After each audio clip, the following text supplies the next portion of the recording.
Thank you, Chair. We're live on YouTube, so I'll hand over to you to start.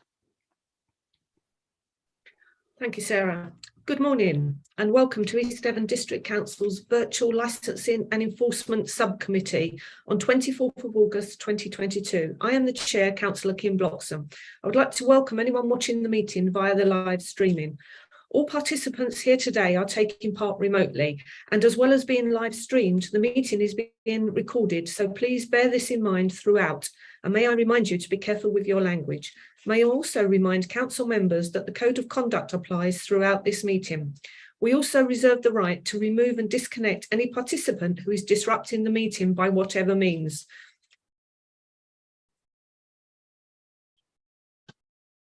As this Licensing and Enforcement Subcommittee meeting is dependent on internet connection and a power supply, in the event of a break in the internet connection or power cut, please bear with us as we try to reconnect. After 15 minutes, if we are not able to reconnect, we will consider the meeting adjourned and reconvene at a later date. Please check the committee page on our website for details. Accordingly, my first task this morning will be to ask a subcommittee member to act as a vice chair in case I experience any difficulties with the IT during this meeting. All councillors have been sent the agenda for today's meeting. Any members of the public who want to view the agenda can do so by visiting our website www.eastdevon.gov.uk. It is in the interest of all parties present that the virtual meeting runs in an orderly manner, so please bear the following points in mind throughout.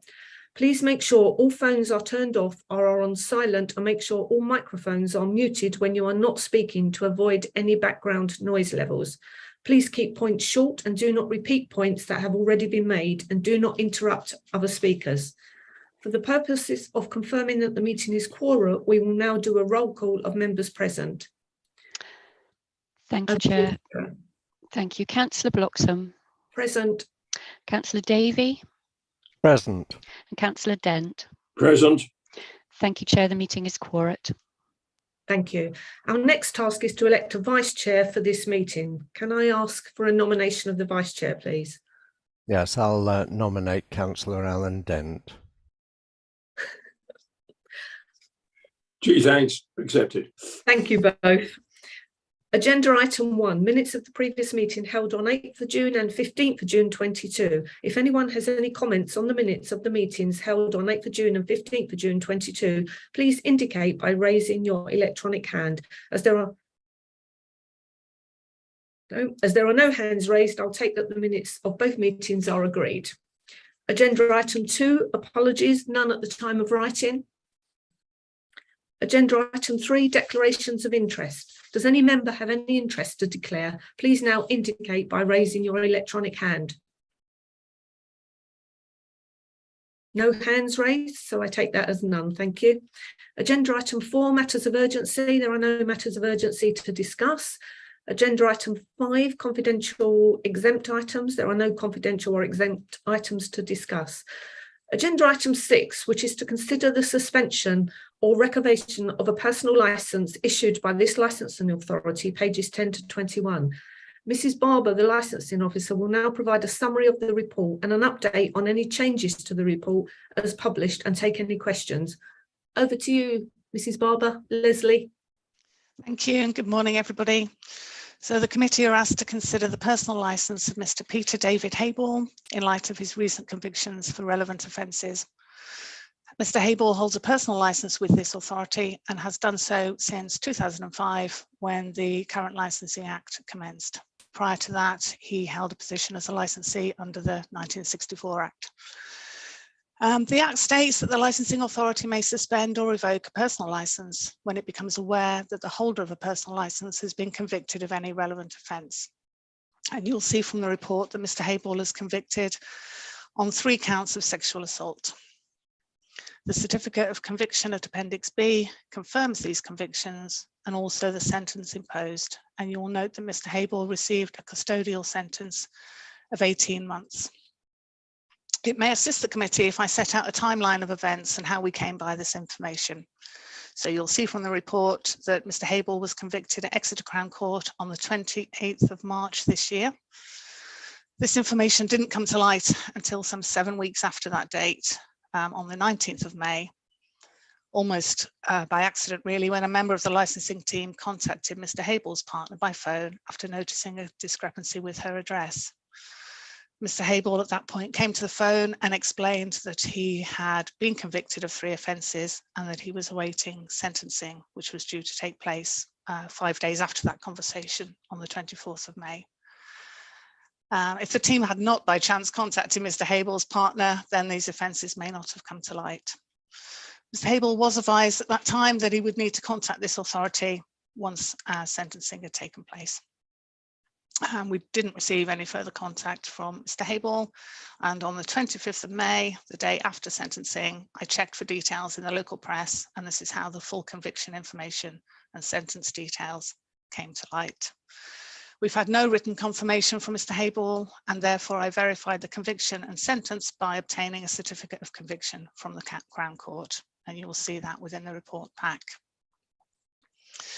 It's worth mentioning that personal licence holder has a number of obligations, and these have not been met, and their obligations are clearly set out on page 2 of the personal licence issued to Mr. Habell.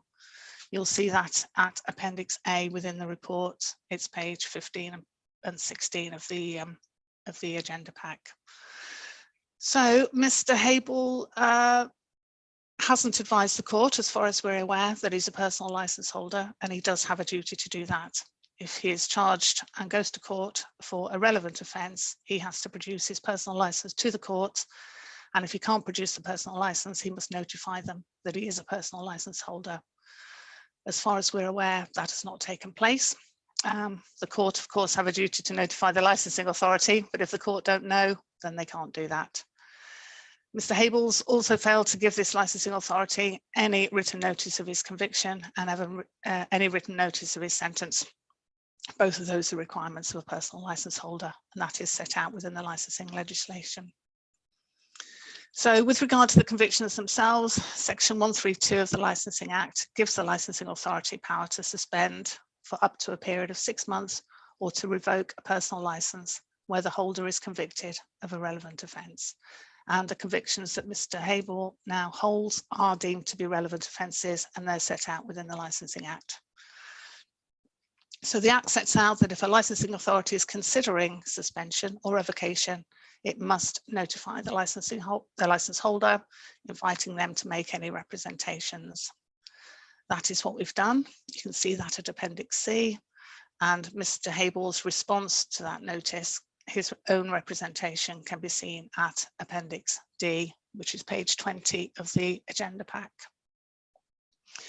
So the committee are asked to consider whether to suspend or revoke the personal licence with a view to promoting the licensing objectives, which are the prevention of crime and disorder, public safety, the prevention of public nuisance, and the protection of children from harm.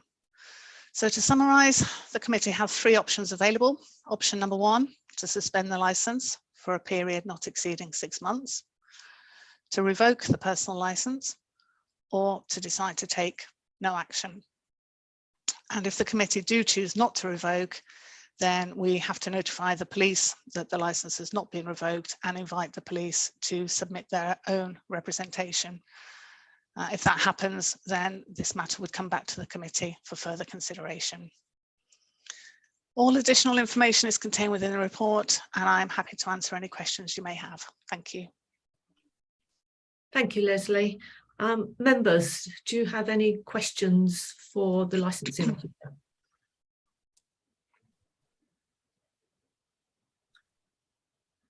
Could I just ask? David, Ollie. Thank you, Chair. Leslie, could I just ask you about the barring list on the DBS? What are the actual implications of that? Well, as well as the custodial sentence, you'll see from the certificate of conviction, Mr. Habell also will be entered onto the sex offenders register, and that will be for a period of 10 years. In terms of the disclosure and barring, I think that may be a question better answered by our legal advisor, if Mr. Salter is able to advise. Yes, it means he obviously has a relevant convictions for the debarring service. It means that obviously if he applies for a personal license again, that will come up on his application that he's debarred for the next 10 years, and he will be unable to apply until when is it? So 2032. I should also say that obviously I ought to point you to the Rehabilitation of Offenders, and that a custodial sentence of 18 months imprisonment means that the rehabilitation for most other jobs, employment jobs, not taxi licensing and other ones that are listed, is 4 years from the date on which the sentence is completed. So he won't be rehabilitated until 2020, until his release in 2026. Thanks very much. That's very helpful. Thank you, Councillor Davey. Councillor Dent, you were muted. I wasn't sure if you were asking a question.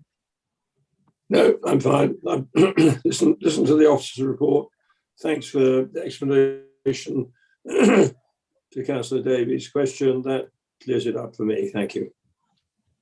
Thank you. I don't believe we have any other representations today from anybody else other than the paperwork that we've all been given that is also on the website.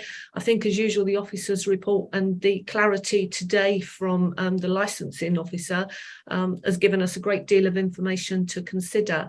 So unless anybody else has got anything they wish to discuss at this stage, please indicate and let me know so that we know whether we can go into members' discussion to make our decision. But this is our opportunity to ask any further questions at this stage. Doesn't look like we've got any further questions. So you will make, sorry, can I just say, so you'll make the decision today, and that decision will be obviously notified to the respondent within an appropriate period. He does have the right to appeal within 21 days of your decision. So for that reason, I would ask that you give me some detailed sort of points on the decision that you reach. Yeah, thank you very much for that, Giles. We certainly will, because I think the information we've been given has given us a great deal of help to understand this, and we should be able to come up with some points as to whatever decision that we reach. So if we haven't got any more questions, I'd say thank you, and that concludes our discussion. We'll retire to make our decision and notify the holder of the personal licence of our decision in writing. So that brings our meeting to an end, and I'd like to thank everybody, including any members of the public watching online, for taking part. However, can I just remind all those present that the supporting officer will confirm when the meeting is no longer being recorded or going live, and until then your comments will be live to the public.